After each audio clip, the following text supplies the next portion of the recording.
Good morning, everyone. My name is John Wilson. I am Head of Technical Research and Policy at Spence and Partners, and welcome to this, the first of our Horizon webinars, where our intention is to take a look at what's been happening recently and also make a few observations around what we expect to see coming in the weeks and months. If I could get the slides up, please, and if we could move to the agenda slide. So the intention today, as I say, is to cover a variety of topical issues, and it will come as no surprise to hear that pension developments, I think, like developments in so many other areas, have been dominated by the current pandemic.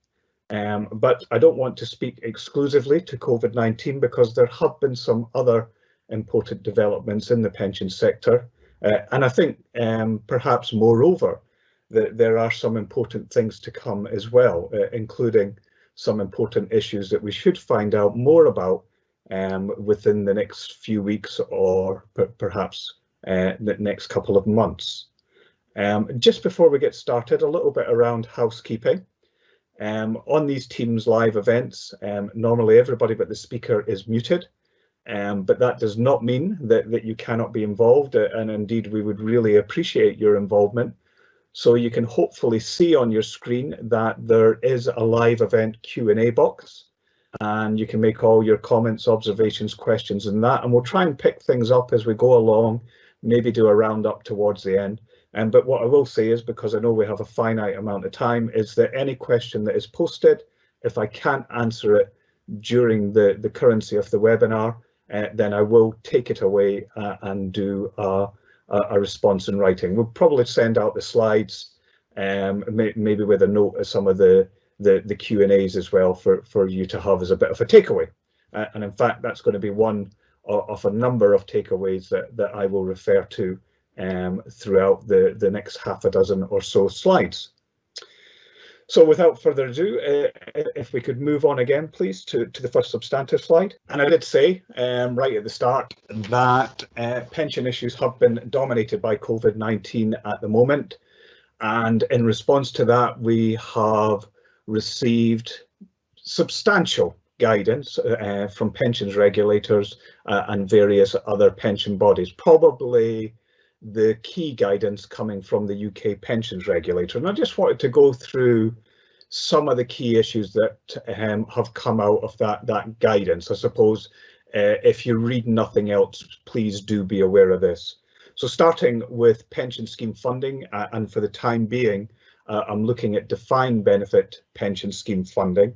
What the regulator said was that where employers make unsubstantiated requests for reduction or suspension of contributions, and that includes deficit reduction contributions or DRCs, then the reduction or suspension of contributions and payments should be limited to the shortest possible extent and certainly be for no more than 3 months. Now, the inference from that, of course, is that for pension scheme sponsors that are looking for assistance that extends beyond 3 months, then that request should not be unsubstantiated. There should be a good business case for contribution reductions or suspensions which go on for a period of more than 3 months. But all that actually said, our experience so far is that most defined benefit pension scheme sponsors have not approached the trustees of the pension schemes for a reduction or suspension of contributions. I did a little research across the DB universe, and the average at the moment in terms of requests seems to be around 20%.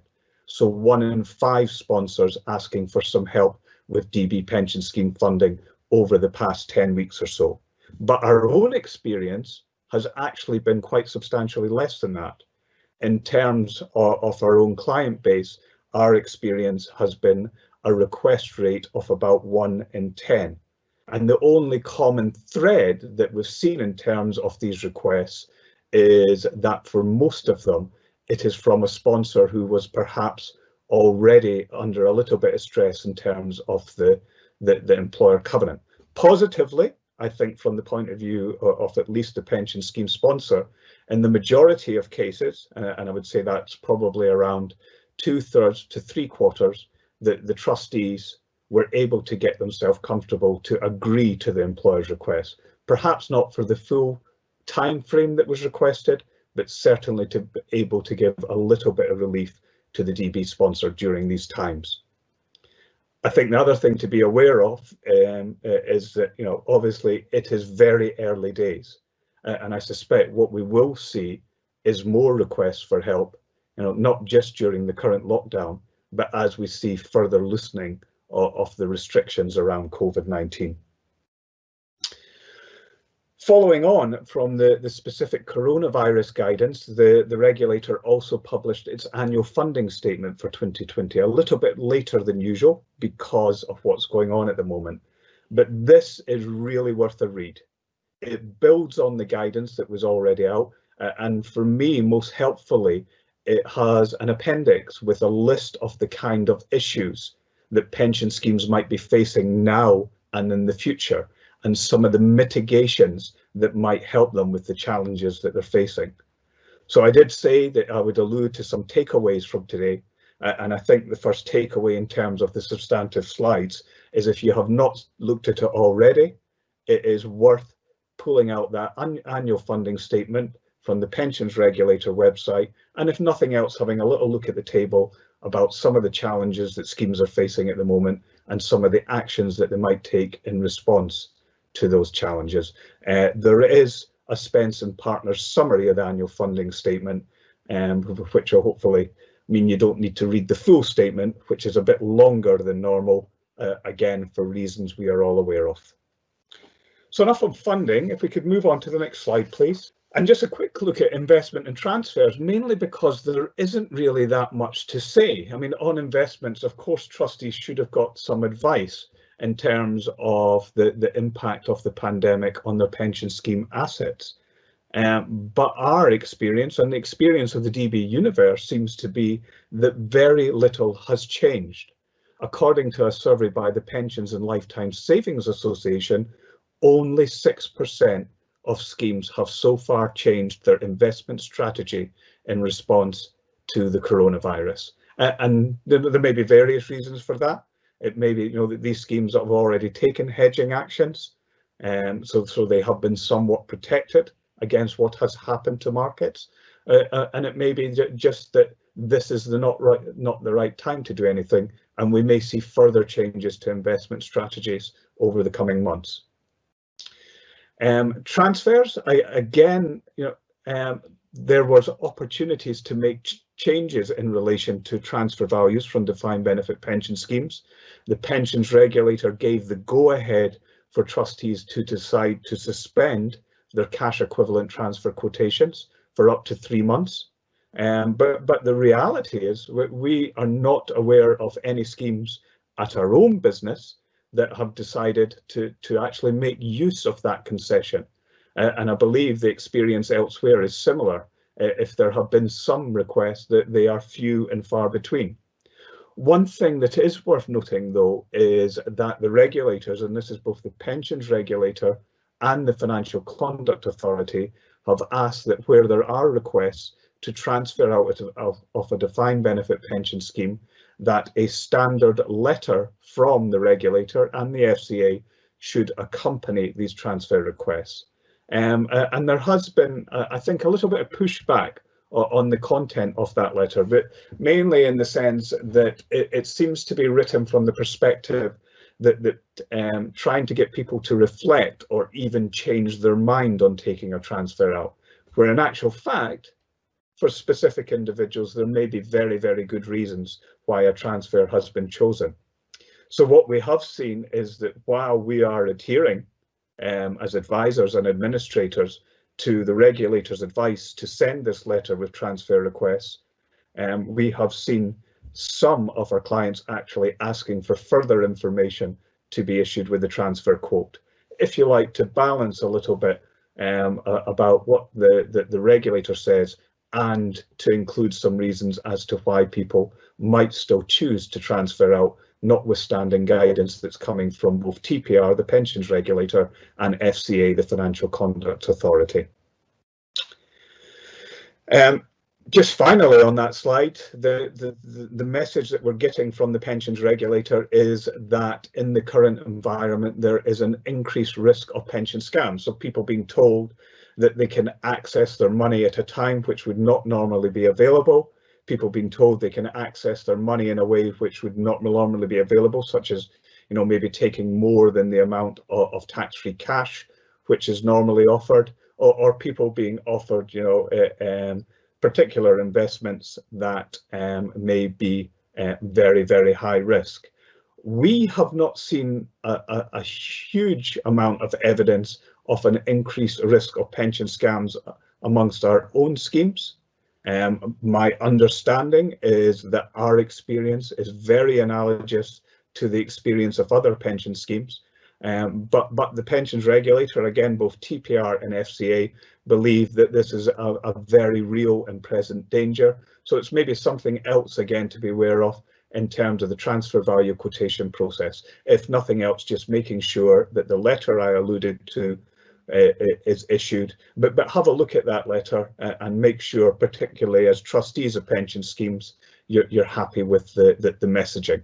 So my takeaway from this slide would be make sure that your pension scheme administrators are following the TPR and FCA guidelines, and have a little think about the information that you provide as part of your transfer packs if you're getting transfer requests, and make sure that you don't want to refine the messaging in any particular way, given the circumstances in which we're all currently operating.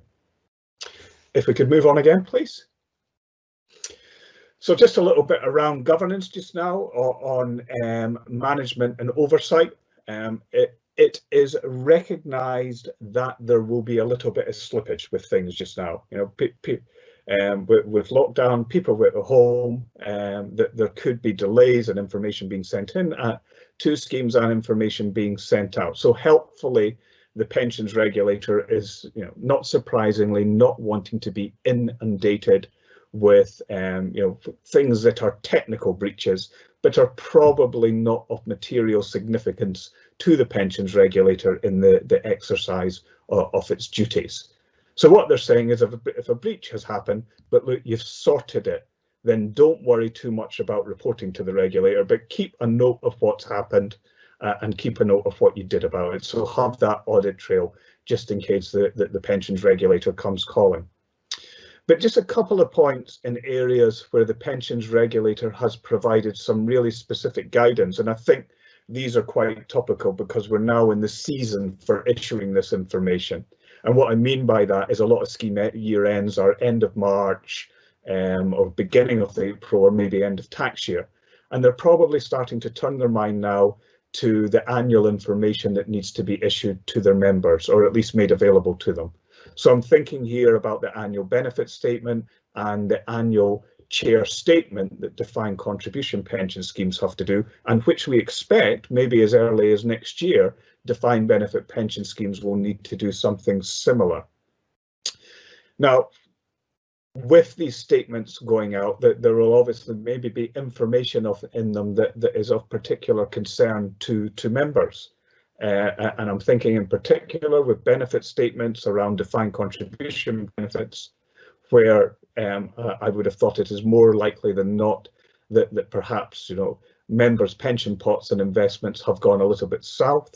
So the amounts quoted in benefit statements for this year could be very different in a negative way from the information they received last year. And so maybe a little bit of thought as to what goes into benefit statements above and beyond the mandatory information that must be provided in them as part of the statements and the illustrations that go out every year, not just for DC schemes, but also hybrid schemes, so DB schemes that have money purchase benefits.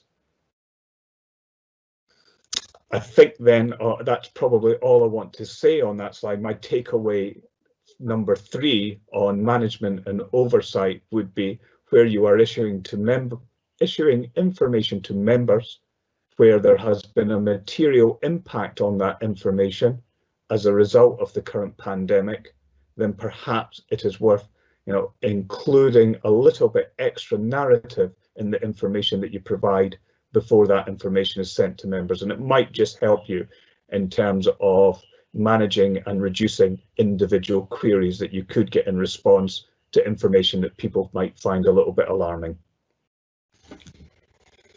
So, focus so far, I think, has been a little bit DB-centric, save maybe for the last slide. I just wanted to finish the comments on the COVID-19 regulator guidance with a few thoughts on DC schemes.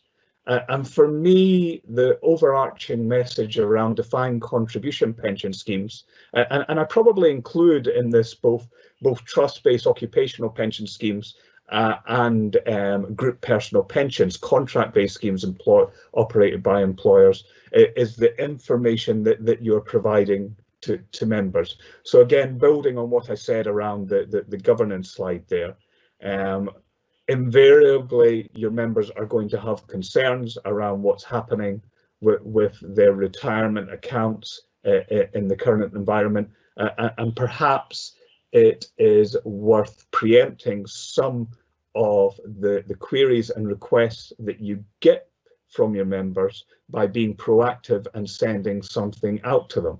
So I just wanted to highlight to you that just this week, about 7 regulators and pension bodies have come up with a guide, actually, on information that your members might want as a result of the COVID-19, and it is called COVID-19 and Your Pension, and it is aimed specifically with members, in particular with defined contribution benefits. So it's something that's been written by a number of bodies, including the Pensions Regulator and the Money and Pension Service. And 2, it saves you coming up with something bespoke for your own particular pension scheme. So it's an existing template that is probably very easy to issue to your members in its current form, with either no or very little modification for the circumstances of your own pension scheme. So my takeaway 4 on DC schemes would be to look out that guide on COVID-19 and pension benefits. It's on the Pension Protection Fund website, which is a little bit misleading, but I can assure you it is not just for schemes that have entered the Pension Protection Fund. It is very much for schemes that are operating outside of the PPF as well. So just a few other points on that slide, hopefully things that you are aware of. The automatic enrolment duties in terms of enrolling your workers into a pension scheme and paying minimum contributions is continuing in the current environment with very little change. Although if an employer is struggling at the moment, or maybe members are struggling as well, there is an option to reduce contributions to automatic enrolment minimum levels, if you're paying at a level above that, of course, and if that is something that would be useful in the current environment, then there are also relaxations about the amount of consultation that you need to do with members. Normally, before you reduce contributions, you would have to undergo a 60-day consultation period, which actually takes a lot longer by the time that you digest comments that you get back and communicate with members. You don't need to do that just now for reductions in contributions, although the regulator would still like you to do some consultation if it is possible before your intended implementation date. And just finally on that slide, the last bullet point, the easement here, and the easements actually I've referred to in the earlier slides, they are only applicable to 30th of June 2020, which is only a month away. At that point they will be reviewed, but I'm fairly confident, as we've seen with other things like the furlough scheme, that what will happen either at or shortly before 30th of June is we will see an extension in the easements, perhaps with some refinement of them. And with that, if we could move on to the next slide, please. So enough on the coronavirus for now. Just a quick roundup of some other things that are happening at the moment. There are still defined benefit pension schemes that are going to court to try and change the measure of price inflation that they use for pensions indexation.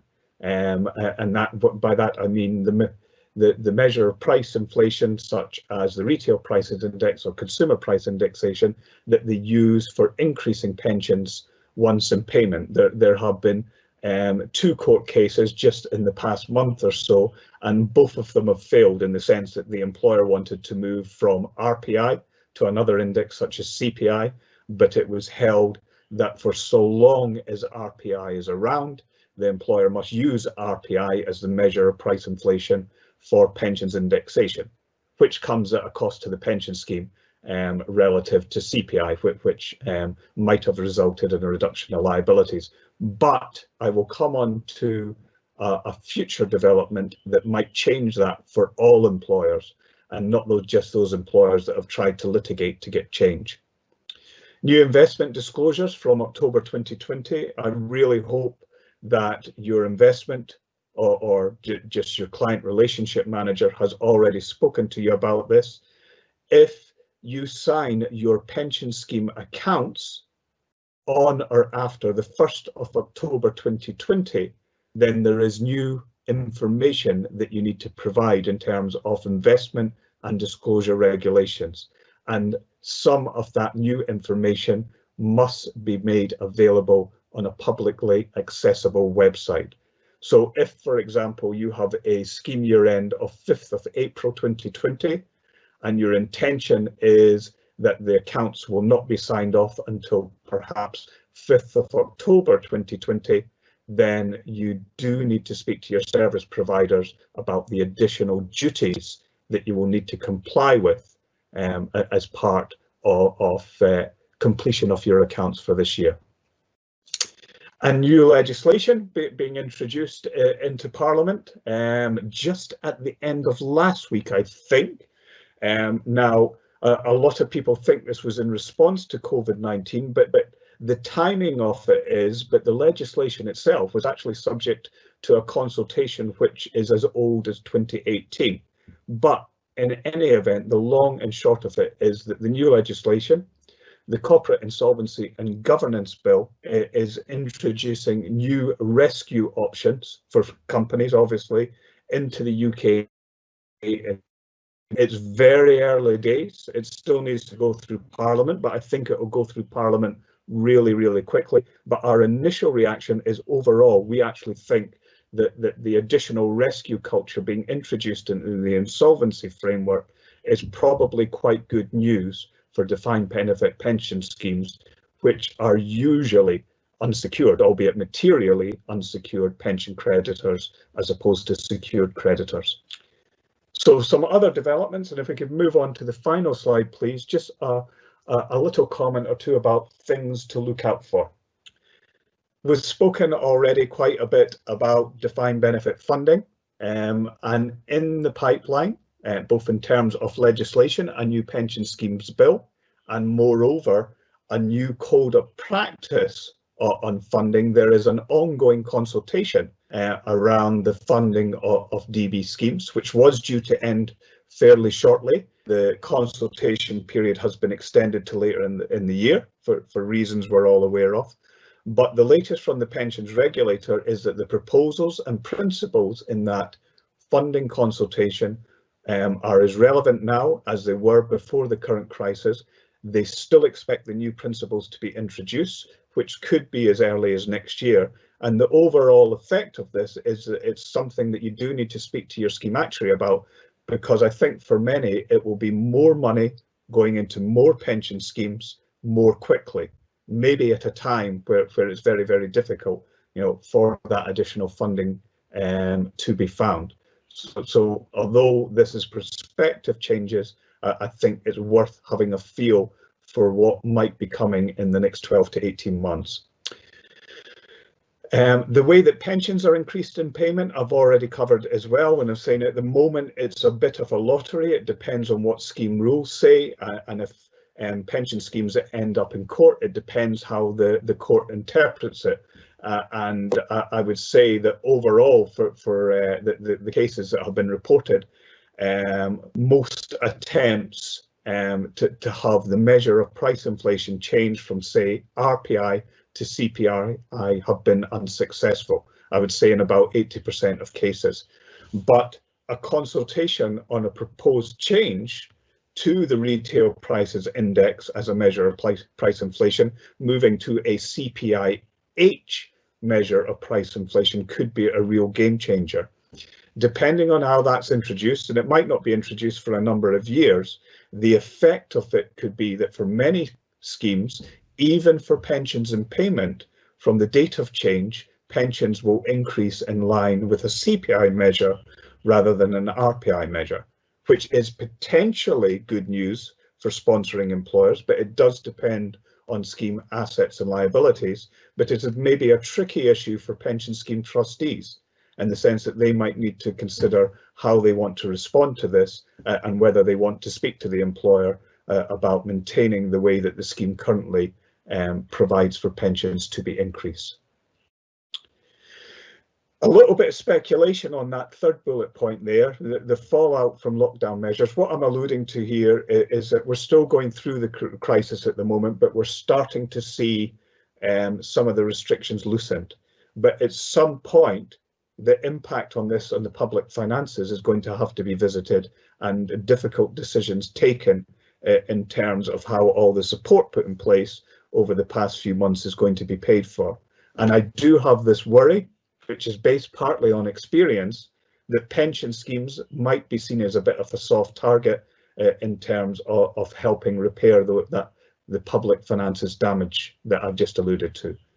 So maybe in the next budget, look out for possible measures around things like pensions tax relief.